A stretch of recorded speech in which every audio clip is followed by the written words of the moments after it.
නමෝ තස්ස භගවතු වරහතු සම්මා සම්බුද්දස්ස නමෝ තස්ස භගවතු වරහතු සම්මා සම්බුද්දස්ස නමෝ තස්ස භගවතු වරහතු සම්මා සම්බුද්දස්ස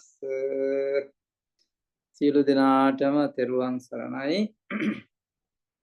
අද අප මේ සූදානම් වන්නේ වස්තු මාසය තුලත් අපි ආරම්භ කරපු ඒ ධර්ම සාකච්ඡාවේ විශේෂයෙන්ම මහා පරිනිර්වාණ සූත්‍රය ආශ්‍රය කරගෙන සුරු කරගෙන සිදු කරපු ධර්ම සාකච්ඡාවේ අද අවසාන කොටසයි මේ සූත්‍රය. ඉතින් මේ අවසාන කොටසත් මුල වගේම ඉතාමත් වැදගත් වෙනවා. අවසානයේදී අපි ගිය සතියේ සාකච්ඡා කළා අපගේ ලෞතර භාග්‍යවත් බුදුරජාණන් වහන්සේගේ පරිනිර්වාණය සිදුවීම පිළිබඳව. එහිදී ඒ සහම්පති මහා බ්‍රහ්මයා ඒ වගේම ශක්‍ර දේවේන්ද්‍රයා භාග්‍යතුන් වහන්සේ පිරිනිවන් පාපු වෙලාවේ කරු ප්‍රකාශයන් අපි සාකච්ඡා කළා. ඊළඟට මේ සූත්‍රයේ සඳහන් වෙනවා අනුරුද්ධ මහරහතන් වහන්සේ උන්වහන්සේ විසින් ගාථාවකින් භාගතුන් වහන්සේ පිළිබඳ මෙන්න මෙහෙම ප්‍රකාශයක් කළා තියෙනවා. නාහු අස්සාස පස්සාසෝ තිත චිත්තස්ස තාදිනෝ අනේජෝ සම්ති මාරබ්බ යං කාල මකරී මුනි අසල්ලීනේන චිත්තේන වේදනං අජ්ජ වාසයේ පජ්ජෝ තස්සේව නිබ්බානං විමුක්ඛෝ චේතසෝ අහෝති. එයින් උන්වහන්සේ පැහැදිලි කරලා තියෙන්නේ ප්‍රකාශ කරලා තියෙන්නේ නොසනන්නා වූ ස්ථීර සිත ඇති. ඒ කියන්නේ ශක්තිමත් සිතක් තිවිච්ච. ඒ කියන්නේ තාදී ගුණය කියලා අපි කියන්නේ. තෙලවෙන්නේ නැති. අටලෝ දහමින් කම්පා වෙන්නේ නැතිව. සිතක් තුන අටලෝ දහමින් කම්පා නොවන භාග්‍යතුන් වහන්සේගේ ආශ්වාස ප්‍රාශ්වාස නැවතුණා. ඒ කියන්නේ පරිනිර්වාණයටපත් වෙනවා. ඒ මුනීන්ද්‍රයන් වහන්සේ තෘෂ්ණා නොමැත්තේ. ඒ කියන්නේ උන්වහන්සේ සන්නාවෙන් තොර වෙච්ච කෙනෙක්. තණ්හාව සම්පූර්ණයෙන්ම දුරු කරපු ඒ භාග්‍යතුන් වහන්සේ පරිනිර්වාණයට පැමිණ වදාළහ. ඒ කියන්නේ භාග්‍යතුන් වහන්සේ තෘෂ්ණාව නැති කළත් උන්වහන්සේ සම්බුද්ධත්වයට කෙලෙස් පරිනිර්වාණයටපත් වුණා. ඊට පස්සේ මේ පැවතුච්ච ඒ සම්බුද්ධ ශරීරය නැත්නම් මේ ස්කන්ධයන් පරිනිර්වාණයටපත් වෙනවා. නොහැකිලුණු සිතින් මාරාන්තික වේදනාව ඉවසුවක. කියන්නේ භාග්‍යතුන් වහන්සේට තිබිච්ච ඒ දරුණු ආබාධය රෝගාබාධය උන්වහන්සේ බොහෝම ශක්තිමත් ඉවසාගෙන පහනක් නිවෙන්නාසේ පජ්ජෝ තස්සේව නිබ්බානං විමුක්ඛෝ චේතසෝ අහු පහනක් නිවෙන්නා වගේ ඒ භාග්‍යතුන් වහන්සේගේ සිත මිදීමටපත් වුණා. ඒ කියන්නේ සම්පූර්ණම උන්වහන්සේ ඒ පරිනිර්වාණයට පත් වුණා. තිවිච්ච තමන් කෙලෙස් පරිනිර්වාණය කරපු බුදුහාමුදුරුවෝ ඒ ස්කන්ධ ධර්මයන්ුත් පරිනිර්වාණයට පත් වුණා කියන එක. ඊට පස්සේ ආනන්ද හාමුදුරුවෝ ගාථාවකින් භාග්‍යතුන් වහන්සේ පිළිබඳව ප්‍රකාශ කරලා උන්වහන්සේ කියනවා සියලු උතුම් කාරණයන්ගෙන් පරිපූර්ණ වෙනු ඒ සම්බුදුරජාණන් වහන්සේ පිරිනිවිච්ච වෙලාවේ ඒ කියන්නේ මේ මහා පොළොව කම්පා වෙලා සැලවීමටපත් වෙලා ලොමු දැහැ ගැනීමක් ඇති වුණා කියලා. ඒ කියන්නේ කම්පනයක් ඒ වෙලාවේ ඇති වුණා කියලා පැහැදිලි කරලා මේ භාග්‍යතුන් වහන්සේගේ පරිනිර්වාණය සමග. එතකොට ඒ භාග්‍යතුන් වහන්සේ පිරිනිවිච්ච වෙලාවේදී ඒ හිටපු 500ක් පමණ භික්ෂුන් වහන්සේලා එතන ඉඳලා තියෙනවා. ඒ වෙලාවේදී රාගය පහ කරපු රාගය ඇති යම් භික්ෂු කෙනෙක් වුණා නම් ඒ භාග්‍යතුන් වහන්සේ පිරිනිවිච්ච වෙලාවේ අනේ භාග්‍යතුන් වහන්සේ ඊටමත් කෙටි කාලයකින් පිරිණීමයටපත් වුණා නේද? ලෝකේ තිවිච්ච ඇස ඊටාම කෙටි කාලෙකින් අතුදුරහන් වුණා නේද කියලා සමහරු අඬන්න පටන් ගත්තා. රාගේ පහ වෙච්ච අය කියලා කියන්නේ රහත් නොවුන. ඒ කියන්නේ අනිත් මාර්ගඵල ලැබලා තියෙනවා බෑ රහත් වෙලා නැහැ.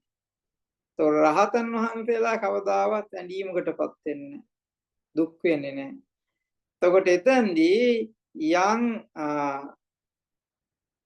භික්ෂුන් වහන්සේලා ඒ කියන්නේ රාගය සම්පූර්ණ කියන්නේ මුළු ක්ලේශ පරිනිර්වාණයට පත් වෙලා රහත් බවට පත් වුණා නම් ඒ රහත් බවට පත් වෙච්ච සියලු භික්ෂුන් වහන්සේලා විතරාගින් වහන්සේලා රාගය කියන්නේ සම්පූර්ණමතර වෙච්ච අය දස සංයෝජන ධර්මයන්ම ප්‍රහීන කරපු අය ඒ රහතන් වහන්සේලා සියලු සංස්කාර ධර්මයන් අනිත්‍යයි කියලා මේ ස්වභාවය මෙනෙහි කරනවා රහතන් වහන්සේලා හැර අනිත් සියලු දෙනා දුකටපත් වුණා හැබැයි රහතන් වහන්සේලා මේ සියලුම සංස්කාර ධර්ම හටගත්ත දේවල් වෙනස් වෙනවා අනිත්‍යයි කියලා ඒ යථා ස්වභාවය මෙනෙහි කළා ඊට පස්සේ මොකද වුනේ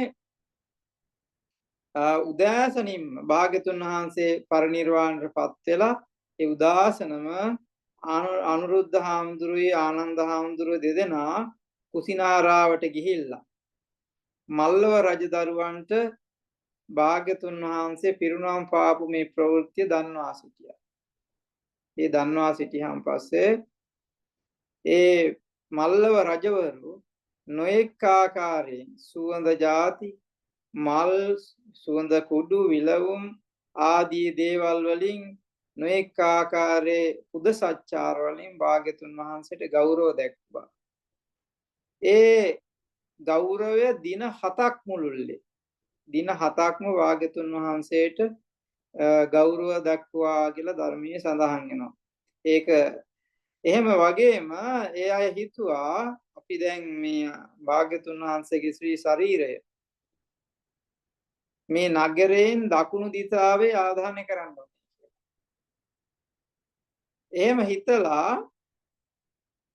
මල්ල රජදරුව මොකද කළේ 8 දෙනෙක් හොඳට නාලා පිරිසුදු වෙලා අලුත් වස්ත්‍ර හැඳගෙන බුදුරජාණන් වහන්සේගේ ශ්‍රී ශරීරය ඔසවාගෙන යන්න හැදුවා ආදාහනය කරන්න ඒ තැනට නමුත් ඒ එක්කෙනෙකුටවත් තිවිච්ච තැනින් පුංචි ප්‍රමාණයක්වත් හොලව ගන්නවත් බැරි වුණා ඒ වෙලාවේදී මේ රජදරු අහනවා අනුරුද්ධ හාමුදුරන්ගෙන් ස්වාමීනි ඇයි මෙහෙම වෙන්නේ කියලා එතකොට ඒ අනුරුද්ධ මහරහතන් වහන්සේ පැහැදිලි කළා භාග්‍යතුන් වහන්සේගේ මේ සී ශරීරය පූජා සත්කාර සහිතවම නගරයේ උතුරු දිශාවට වැඩම කරලා නැගෙනහිර දොරින් පිටතට වැඩම කරලා ඒ වගේම නැගෙනහිර දිශාවේ තිවිච්ච මල්ලව රජදරුවන්ගේ මකුට බන්දකි චෛත්‍ය කියන ස්ථානයක් තිබිලා තියෙනවා ඒ ස්ථානේ ආදාහනය කළ යුතු කියලා දෙවියෝ අදහස් කරලා තියෙනවා ඒ නිසා එසේ වුණා කියලා රජවරුන්ට දැනුම් දුන්නා ඒ දැනුම් දුන්නාන් පස්සේ රජවරු කියනවා ස්වාමීනි දෙවිවරු යම්සේද සිතන්නේ අපි ඒ විදිහටම සිදු කරමු කියලා ඊට පස්සේ දැන් මේ රජවරු මොකද කළේ මල්ලව රජවරු මේ භාග්‍යතුන් වහන්සේගේ ආදාහනය සඳහා අවශ්‍ය කරන සීලූම කටයුතු ආනන්ද හාමුදුරන්ගෙන් අහලා ඒ කළ යුතු ඒ වගේ පිළිපැදිය යුතු ඒ සියලුම පිළිවෙත් ආනන්ද හාමුදුරන්ගෙන් විමසා සිටියා. එතකොට භාග්‍යතුන් වහන්සේ ජීවමාන කාලේ දන්වා සිටු විදිහටම ආනන්ද හාමුදුරුවෝ උන්ට අවවාද අනුශාසනා කළා. එහෙම අනුශාසනා කළාට පස්සේ ඒ පිළියෙල කරපු නැත්නම් වස්ත්‍ර 500කින් ඔතපු කපු කුළුන් දාලා වස්ත්‍ර 500කින් ඔතපු ඒ ශ්‍රී ශරීරය රත්තරන් දෙනක රත්තරන් පෙට්ටියක බහලා සුවඳ තෙල් වලින් පිරෙව්වා. කළා තැම්පච්චන. තැම්පච්චරලා ඊට පස්සේ මොකද කරන්නේ? දැන් මේ වෙනකොට මහා කාශ්‍යප මහරහතන් වහන්සේ උන්වහන්සේ වැඩම කරලා තිබුණේ නැහැ මේ භාග්‍යතුන් වහන්සේ පිරිනිවන් පාපු වෙලාවේ උන්වහන්සේ පසුවයි දැනගත්තේ. ඒතර උන්වහන්සේ වැඩ සිටි බොහෝම දුර ප්‍රදේශයක දුෂ්කර ප්‍රදේශයක.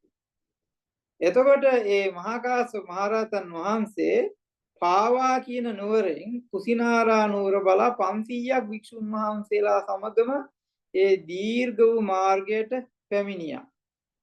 ඒ එනකොට අතරතුරේදී උන්වහන්සේ විවේකයේ සඳහා ඒ භික්ෂුන් වහන්සේලා සමග ගස් මුල වැඩ සිටියා. එහෙම ඉන්නකොට එක ආජීවකයෙක් කුසිනාරා නුවර තිබිලා ඒ දෙවිවරු පූජා කරපු මදාරා මලක් අරගෙන අතේ තියාගෙන ගමන් කරමින් හිටියේ ප්‍රදේශේ. ඒ එන ආජීවක දැක්ක මහා කාශ්‍යප මහරහතන් වහන්සේ මොකද කළේ? අහුවා අවත්නි, ඒ කියන්නේ මිත්‍රය අපගේ ශාස්ත්‍රුන් වහන්සේ පිළිබඳව දන්නවාද කියලා. විස්තර ඇහුවා. ඒ වෙලාවේ ආජීවකයා කියනවා ඔව් මම ඒ ගෞතම බුදුරජාණන් වහන්සේ පිළිබඳව මම දන්නවා කියලා කිව්වා. එහෙම කියලා ඔහු කියනවා ඒ ගෞතම බුදුහාමුදුරුවෝ පිරිනුවම් පාලා අද වෙනකොට දවස් 7ක් ගත වුණා කියලා මහා කාශ්‍යප හාමුදුරන්ට දන්වා සිටියා. එහෙම කියලා කියනවා මේ මගේ අතේ තියෙන මේ මදාර මල මම හිඳගත්තෙත් ඒ ස්ථානේ ඒ අසලින් යනකොට තමයි මම හිඳගත්තේ කියලා. එතකොට ඒ විස්තරය අහපු වෙලාවේදී ඒ හිටපු භික්ෂුන් වහන්සේලා 500කින් එතනත් රහත් නොවෙච්ච භික්ෂුන් වහන්සේලා හුඟක් වේදනාවට දුකටපත් වෙලා අඬන්න පටන් ගත්තා. අනේ අපේ ශාස්ත්‍රඥ වහන්සේ පිරිනුවම් පෑවා කියලා. නමුත් රහතන් වහන්සේලා ඒ තියෙන යථාර්ථය සිහිපත් කරමින් සියලු සංස්කාර ධර්මයේ අනිත්‍යයි නේද කියන ස්වභාවය මෙනෙහි කළා. ඒදී වෙච්ච විශේෂ සිදුවීමක් වුණා. ඒ තමයි ඒ අතර හිටිය එක භික්ෂුවක්. ඒ භික්ෂුවගේ නම සුභද්‍ර. අර මුලින් කියපු සුභද්‍ර නෙවෙයි, අන්තිමට පැවිදි වෙච්ච. මේ සුභද්‍ර මම ඒක පාලි වචනේම වාක්‍යෙම කියන්නම්, එතකොට තේරුම් ගන්න පුළුවන් ටිකක්. තේනකෝ පන සමයේන සුබද්දෝ නාම බුද්ධපබ්බජිතෝ තස්සා පරිසායන් නිසින්නෝ හෝති. අතකෝ සුබද්දෝ බුද්ධපබ්බජිතෝ තේ බික්ඛු ඒතද වෝච අලං ආවසෝ මා සෝචිත්ත මා පරිදේවිත්ත සුමුත්තා මයන් තේන මහා සමනේන උපද්දුතාච හෝම ඉදං වෝ කප්පති ඉදං වෝ න කප්පති ඉදානි පන මයං යං ඉච්චිස්සාම තං කරිස්සාම යන්න ඉච්චිස්සාම නතං කරිස්සාමාති. මේ එතෙන්දී විස්තරය කියනවා කවුද මේ සුභද්‍ර කියන්නේ කියලා. කවුද?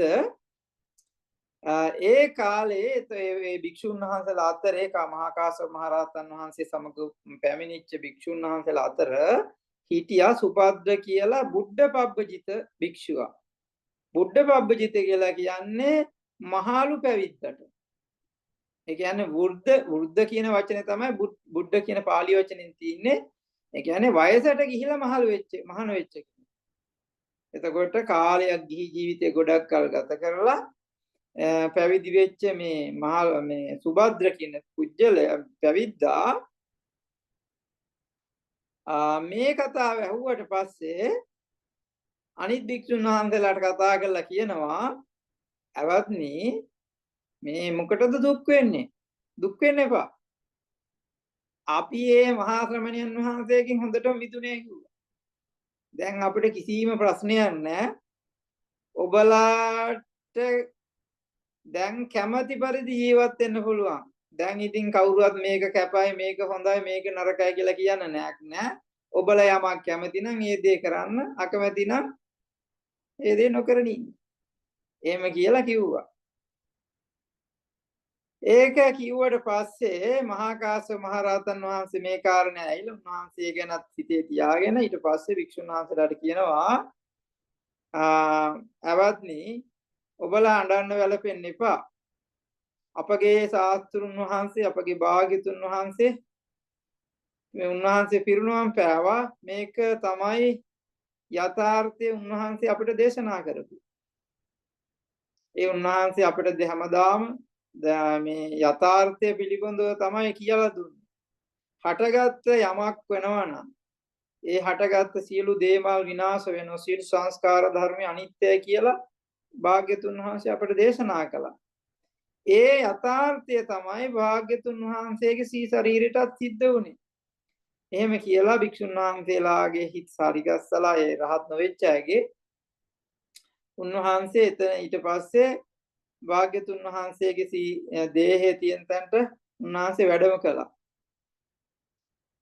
එතකොට ඒ වෙනකොට දැන් මේ භාග්‍යතුන් වහන්සේගේ චිත්තකේ නැන ශ්‍රී ශරීරය ආදාහනය කරන්න සියලුම දේවල් සූදානම් වෙලා මේ මල්ලව රජවරු 4 දෙනෙක් හොඳට නාලා පිරිසුදු වෙලා සුදු වස්ත්‍ර ඇඳලා චිත්තකයට ගිනි දැල්ලන්න උත්සාහ කළා.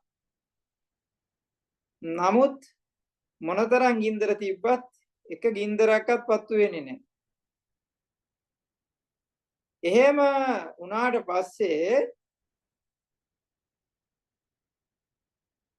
දැන් මේ හරි ප්‍රශ්නයක් ඇයි එහෙම උනේ කියලා. දැන් ඊට පස්සේ මේ වෙනකොට මහා කාශ්‍යප මහ රහතන් වහන්සේ වැඩම කළා. මොකද ආනන්ද හාමුදුරුව ප්‍රකාශ කර සිටියා මොකද්ද මේ ඒ රජවරුන්ට මල්ලව රජවරුනි දේවතාවුන්ගේ අදහසක් තියෙනවා. ඇත්තටම අනුරුද්ධ මහ රහතන් වහන්සේ ප්‍රකාශ කර සිටියේ දේවතාවුන්ගේ අදහස තමයි මහා කාශ්‍යප මහ රහතන් වහන්සේ වඩිනතුරු මේ භාග්‍යතුන් වහන්සේගේ වැඩලා මේ සී ශරීරයට වන්දනා කළා. ශ්‍රී පාද වඳිනතුරු චිතකයට ගිනි දැල්වීම නොවේවා කියලා දෙවිවරු අදිෂ්ඨාන කරලා තියෙනවා. ඒ නිසා අප කොච්චර උත්සාහ කළත් එය වෙනස් වෙන්නේ නැහැ කියලා. එහෙම කිව්වට පස්සේ මහා කාශ්‍යප මහ රහතන් වහන්සේ භාග්‍යතුන් වහන්සේගේ ශ්‍රී ශරීරය තම්පත් කළ තීචතන්ට පැමිණිය. අතකෝ ආයස්මා මහා කස්සපෝ යේන කුසිනාරා මකුට බන්ධනං නාම මල්ලානං චේතියං යේන භගවතෝ චිතකෝ තේනුපසංකමි. යම් තැනකද භාග්‍යතුන් වහන්සේගේ චිත්තකය සකස් කරලා තියුනේ ශ්‍රී ශරීරය තම්පත් කළා. එතනට මේ මහා කස්සප මහ රහතන් වහන්සේ ඇතුළු භික්ෂුන් වහන්සේලා වැඩම කළා. උපසංකමිත්වා ඒකාංසං චීවරං කତ୍වා අංජලින් පනාමෙත්තා තික්කත්තුම් චිතකං පදක්කිනං කତ୍වා පාදතෝ විවරිත්තා භගවතෝ පාදේ සිරසා වන්දි තානිපිකෝ පංච බික්කු සතානි ඒකාංසං චීවරං කତ୍වා අංජලින් පනාමෙත්තා තික්කත්තුම් චිතකං පදක්කිනං කତ୍වා භගවතෝ පාදේ සිරසා වන්දින්සු වන්දිතේසුච පනායස්මතා මහා කස්සපේන තේනයි පංචේ බික්ඛු සතේහි සයමේව භගවතෝ චිත්තකෝ පජ්ජලි. එතකොට මහා කාශ්‍යප මහ රහතන් වහන්සේ ඒ මකුට බන්ධන කියන ස්ථානයට පැමිණිලා භාග්‍යතුන් වහන්සේගේ චිත්තකයේ තියෙන තැනට වැඩම කළා. වැඩම කළා තමන්ගේ සිවුර ඒකාංශ කරලා පොරවලා දොහොත් මුදුන් තියලා භාග්‍යතුන් වහන්සේගේ චිත්තකයට තුන්වරක් ඒ කියන්නේ පදකුණු කරලා භාග්‍යතුන් වහන්සේගේ ශ්‍රී පාදයන්ට වන්දනා කළා. අනිත් ඒ 500 භික්ෂුන් වහන්සේලාත් ඒ විදිහටම ගෞරව දැක්වුවා. ගෞරව දැක්වුවාට පස්සේ ඒ චිතකය කිසිවෙකු ගිනි තබන්නට පෙර ඉබේම දැල්ුණා. ඒ දැල් වෙලා දැන් භාග්‍යතුන් වහන්සේගේ ශ්‍රී ශරීරය සම්පූර්ණ සුදු හඳුන් වලින් හදපු චිත දර සෑයක් තුනේ ඒ සුදු හඳුන් දර සෑයේ භාග්‍යතුන් වහන්සේගේ සී ශරීරය ආදාහණය වුණා. ආදාහණය වෙලා එතන විශේෂත්වය තමයි ඒ භාග්‍යතුන් වහන්සේගේ දැවිච්ච සී ශරීරේ හම නහර ඒ වගේම කෙස් ආදී යමක් වුණා නම් මේ ඒ කිසිම හැම දෙයක්ම ඉතිරි නොවි මේ දෙවිලම ගියා. හැබැයි ඒකක්වත් අලු බවට පත් උනේ නැහැ. හැබැයි උන්වහන්සේගේ ශරීරයේ තිබිච්ච මේ කියන්නේ අපි කියන්නේ අස්ති කොටස් පමණක් ඊටාම කුඩා කුඩා අණු කුඩා කොටස් වලට බවට පත් වෙලා ධාතුන් ශාරීරික ධාතු පමණක් ඉතුරු. ඒක කියනවා යම් ආකාරයෙන් දැවෙන ගිතෙල් හරි තල තෙල් වල හරි අලු ඉතුරු වෙන්නේ නැද්ද? අන්න ඒ වගේ ඒවේ දැලි ඉතුරු වෙන්නේ නැද්ද? ඒ වගේ භාග්‍යතුන් වහන්සේගේ ශරීරයේ තිබිච්ච ඒ මස් ඒ වගේම හැම ආදී දේ කොටස් දැවිලා ගියා. හැබැයි උන්වහන්සේගේ අස්ති කොටස් ඊටාම සුළු සුළු පුංචි කොටස් බවට පත් වෙලා ධාතුන් පමණක් ඉතුරු වුණා කියලා එහි සඳහන් වෙනවා. හැබැයි එහිදී විශේෂ දෙයක් වෙලා තියෙනවා. ඒ 500ක් ඔතපු වස්ත්‍ර වලින් පළවෙනිම යටින්ම යම් වස්ත්‍රයක් එතුණා. ඒ වස්ත්‍රයත් ඒ වගේම උඩින්ම යම් වස්ත්‍රයක් එතුණා නම් ඒ වස්ත්‍ර දෙක දෙවුන්නේ නැහැලු. ඉතුරු වුණාලු. ඊට පස්සේ ඒ භාග්‍යතුන් වහන්සේගේ ආදාහණය කියන්නේ සම්පූර්ණ දැවිලා සී ශරීරය දැවිලා ඉවරනාට පස්සේ ඒ ගින්දර නිබිලා උනාට පස්සේ වහා වර්ෂාවක් වැටිලා චිතකය නිවුණලු. ඒ වගේම ඒ ගස්වල අටේ තිවිච්ච සල් ගස්වල ඒ තිවිච්ච පිනි බිඳු වැටිලා ඒ වගේම රජ දරුවරු සුවඳ පැංකල අරගෙන සුවඳ වතුරෙන් ජලයෙන් ඒ භාග්‍යතුන් වහන්සේගේ චිතකේ නිවවලු. ඒ කියන්නේ තිවිච්ච මේ ගින්දර දෙවිච්ච ඒ ආදාහණය කරපු තැන. ඊට පස්සේ මොකද කළේ? දැන් මේ අය භාග්‍යතුන් වහන්සේගේ දැවිලා ඉතුරු වුණු ඒ ධාතුන් වහන්සේලා එකතු කළා. එකතු කළා අතකෝ කෝසි නාරකා මල්ලා භගවතෝ ශරීරාණි සත්තාහං සන්තාගාරේ සම්ති පංජරං කරිත්වා දනුපාකාරං පරික්කිපාපෙත්වා නච්චේහි ගීතේහි වාදිතේහි මාලේහි ගන්ධේහි සක්කරින්සු ගරිකරින්සු මානින්සු පූජෙන්සු. එතකොට භාග්‍යතුන් වහන්සේගේ මේ ආදාහණය වෙලා ඉතුරු වෙච්ච ධාතුන් වහන්සේලා එකතු කළා. ඒ මල්ලව රජදවරු මොකද කළේ? සන්තාගාරයේ ඒ රජවරු රැස් වෙන විශේෂිත ශාලාවේ ආරක්ෂිත කුටියක් හැදුවා. හදලා ඒ ආරක්ෂිත කුටියේ ධාතුන් වහන්සේලා තැන්පත් කරලා නොඑක ආකාරයේ කාටවත් ලං වෙලා පැහැර ගන්න බැරි විදිහට දුනු ආදී දේවල් වලින් වට කරලා ඒ ධාතුන් වහන්සේලා ආරක්ෂා කරලා තබලා නොඑක ආකාරයේ නැටුම් ගැයුම් මල් සුවඳ දුම් ආදී වලින් පූජා කරමින් ඒ ධාතුන් වහන්සේලාට ගෞරව කළා.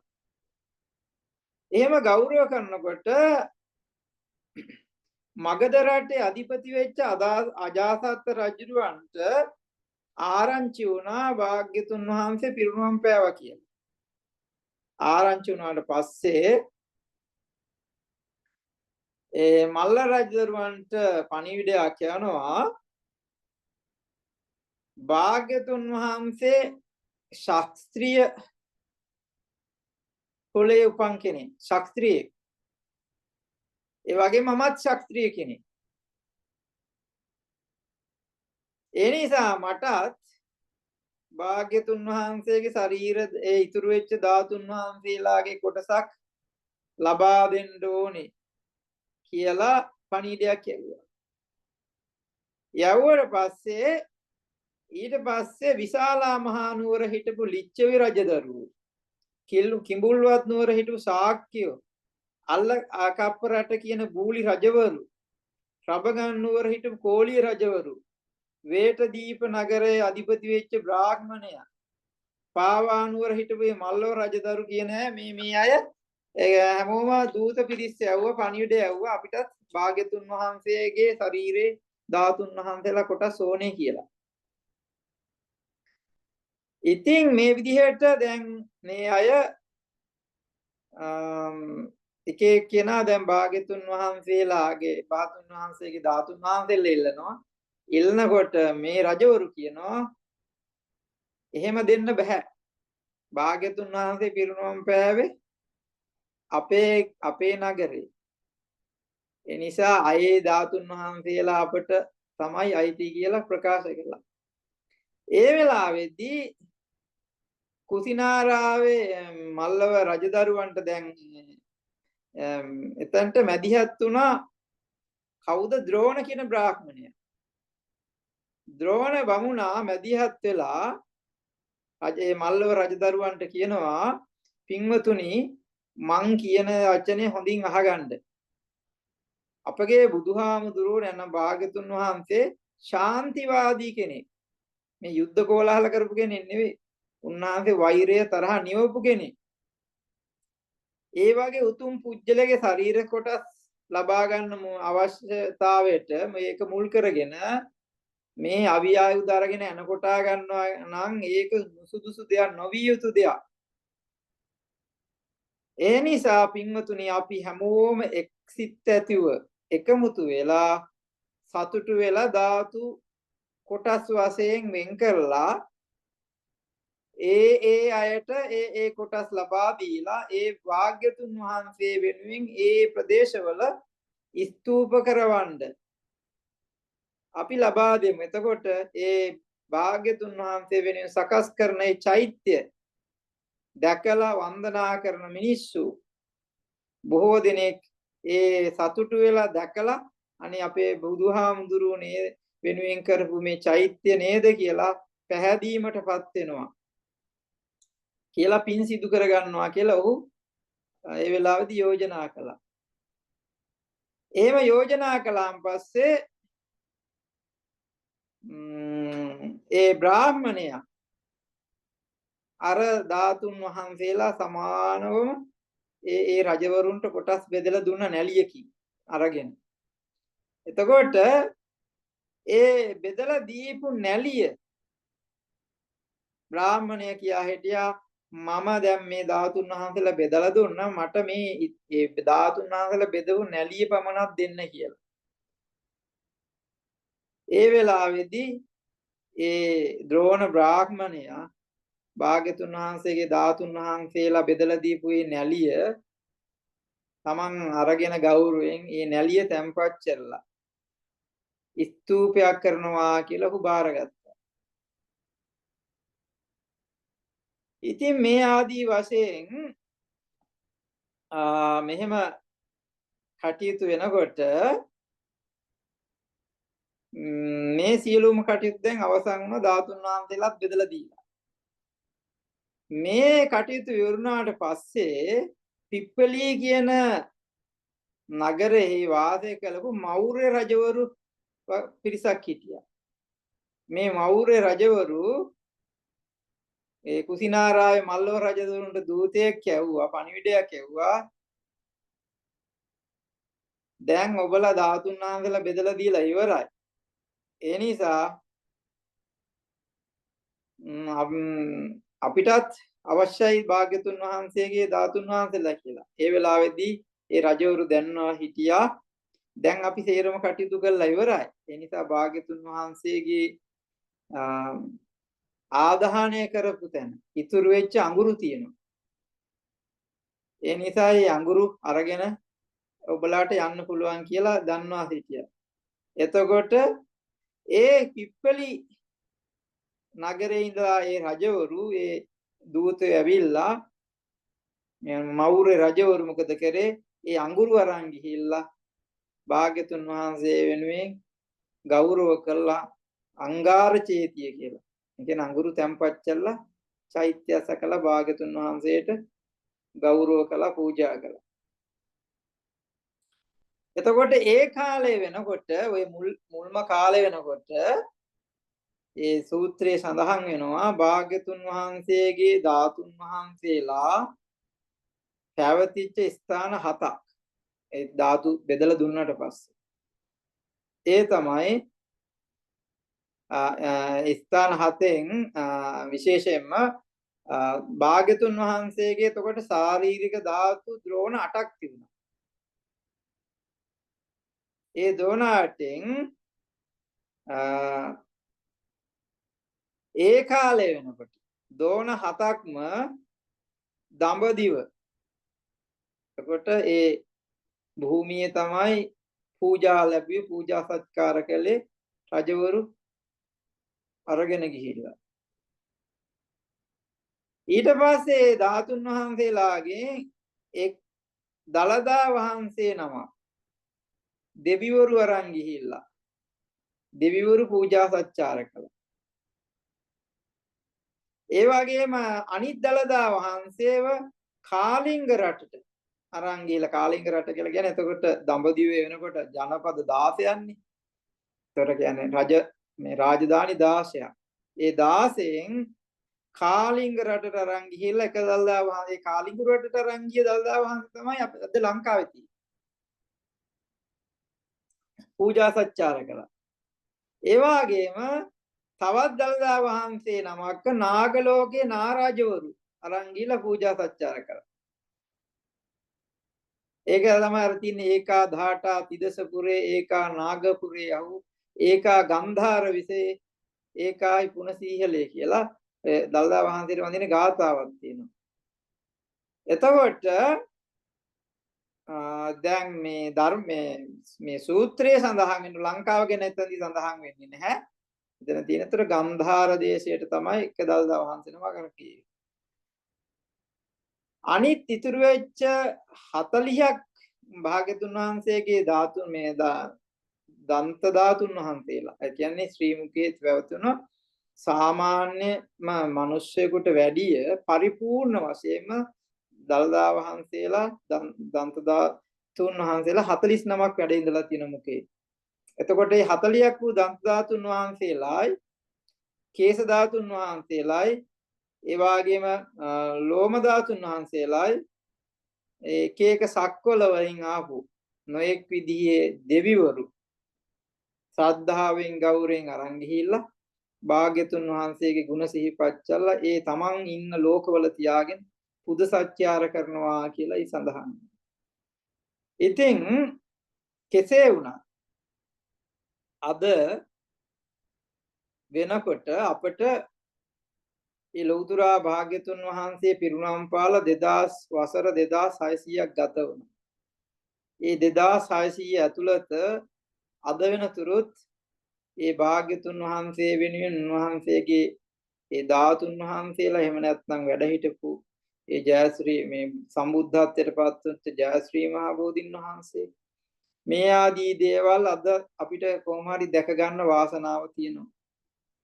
නිසා ඒ භාග්‍යතුන් වහන්සේගේ ඒ ශාරීරික වශයෙන් දැකලා පැහැදින සතුටු වෙන පින් සිදු කර ගන්න පුළුවන් ඒ ක්‍රමයක් එක ක්‍රමයක්. හැබැයි භාග්‍යතුන් වහන්සේ අපට දායාද කරපු ධර්ම දායාදය නැත්නම් ඒ භාග්‍යතුන් වහන්සේගේ ශ්‍රී මුඛයෙන් දේශනා කරපු ස්වාසුදහස ධර්මස්කන්ධයම අද අපට පවතිනවා.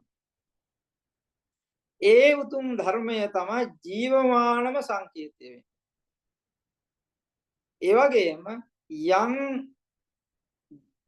කෙනෙකු ඒ භාග්‍යතුන් වහන්සේ වෙනුවෙන් උන්වහන්සේගේ ශාසනයේ මේ පැවිද්දටපත් වෙලා අප ඒ ලෞතර භාග්‍යතුන් වහන්සේ අපට නිවීම පිණිස කෙලෙස් දුරු කිරීම පිණිස සසර දුක නැති කිරීම පිණිස යම් ධර්මයක් දේශනා කළාද ඒ උතුම් චතුරාර්ය සත්‍ය ධර්මය මමද අනුගමනය කරලා මම ඒ උතුම් ආර්ය මාර්ගයේ වර්ධනය කරගෙන වඩා වර්ධනය කරගෙන ඒ උතුම් නිවන සාක්ෂාත් කරගන්නවා කියන හැඟීමෙන් කවුරු හරි ඒ මාර්ගයේ ගමන් කළ කෙලෙස් නිවීමටපත් වෙනවා නම් ඒපත් වීමට අවශ්‍ය කරන සී සද්ධර්මයේ අදත් ජීවමානව පවතින. එනිසා හැම කෙනෙක්ම තමන්ට යම් ජීවිතයේ අවස්ථාවක් ලැබෙනවා නම් ඒ ලැබෙන හැම අවස්ථාවකම උත්සාහ ගන්න මම අඩුම ගානේ ඒ භාග්‍යතුන් වහන්සේ දේශනා කර වදාළ සූත්‍ර ධර්ම පවතින සූත්‍ර පිටකේ හරි මගේ ජීවිත කාලේ මම කියවලා ඉවර කරනවා. ඒක ඉතාමත් ලැබෙන වාසනාවක් කෙනෙකුට. මට මගේ ජීවිතේ ලැබපු යම් විශේෂතම ලැබීමක් වෙනම් මේ පැවිදි ජීවිතයේ අවුරුදු දැනට 37ක් පැවිදිලා 1988 අද වෙනතුරු මම ලැබු විශේෂම ලැබීමක් තියෙනවා නම් පැවිද්දෙන් පස්සේ උපසම්පදායෙන් පස්සේ තමයි මට වාසනාව ලැබුණා මීට අවුරුදු කීපයකට පෙරදී කොරෝනා කාලයේදී තමයි ඉවර කළේ අවුරුදු 12ක් පමණ කාලයක් එක දිගටම ත්‍රිපිටකය කියවලා මුළු සම්පූර්ණ ත්‍රිපිටකේ අකුරක්වත් අඩු නොකර කියවන්න මට ලැබුණා. ඒ වගේම මම කියවපු දේවල් ලිව්වා විශේෂ ධර්ම කොට. ඒ නිසා මම දන්නවා එහි තියෙන වටිනාකම. අතර ඒ පින් සිතවිල්ල පහළ වෙනකොට ඒ සිතවිල්ල පහළ වෙනකොට ඒ භාග්‍යතුන් වහන්සේ දේශනා කරපු සම්පූර්ණ ධර්මය මම කියවුවා කියලා මට මහා ශක්තිය. දැන් මම දෙවෙනි වතාවටත් මේ ධර්මයේ කියවනවා මුල්ලා ඉඳන්ම කියව සම්පූර්ණයෙන්ම ධර්මයේ ලියනවා.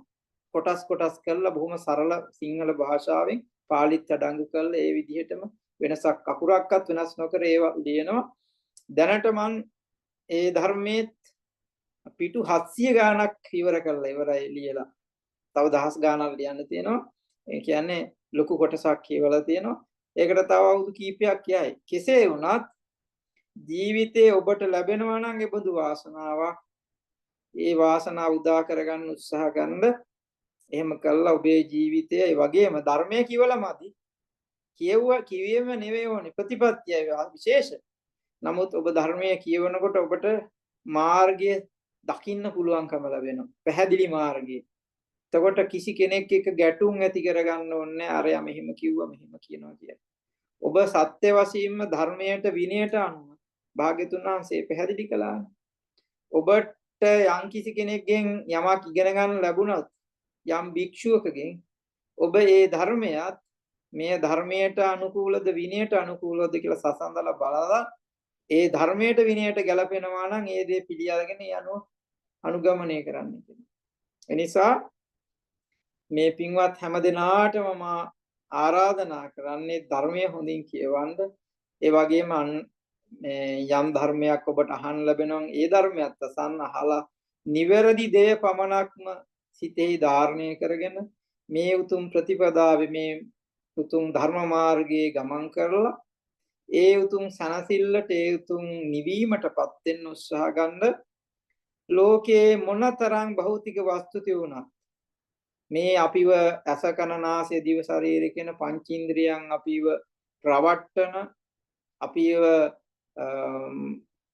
වෙනසට පච්චරන අපිව අන්ධ කරලා තියෙන ඒ ඉන්ද්‍රයන්ට අපි අහු වෙලා ගොදුරු වෙලා සසර නැවත නැවත අසරණ වීම වළක්වා ගැනීම සඳහා ඔබ ධර්මයේම පරිහරණය කළා මේ උතුම් චතුරාර්ය සත්‍ය අවබෝධ කරගන්න දුකින් මිදීම සඳහා අවශ්‍ය කරන මාර්ගය සකස් කරගන්න නිවැරදි පිරිසුදු ධර්මය ඔබ අනුගමනය කරන්න අනුගමනය කළ හැම දිනාම ඒ උතුම් ශාන්තියට සනසිල්ලට නිවීමටපත් වෙන්න හැම දිනාටම ශක්තිය ලැබේවා ප්‍රඥාව පහළ වේවා ඔබට ඒ උතුම් ධර්මාවබෝධයම වේවායි හැම දිනාම ප්‍රාර්ථනා කරන්න අදිෂ්ඨාන කරගන්න.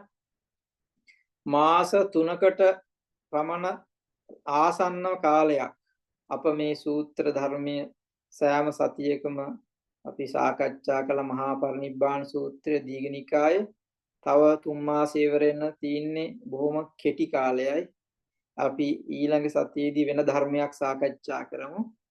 එතකොට මේ වෙලාවේදී අප විසින් ඒ ලෞතර භාග්‍යතුන් වහන්සේගේ උතුම් ධර්මයේ ඊටමත් වැදගත් අර්ථවත්, ඒ කියන්නේ හැම දහම් පදයක්ම අර්ථවත් වැදගත්, විශේෂයෙන්ම මේ අවසාන 3 මාසය තුලදී ඔබ අහපු යම් ධර්මයක්, ඒ භාග්‍යතුන් වහන්සේ දේශනා කළ සියලු ධර්මය 3 මාසයක් තුල දේශනා කරපු පරිනිර්වාණ මොහොත දක්වාම දේශනා කරපු ධර්මය ඇහුවා.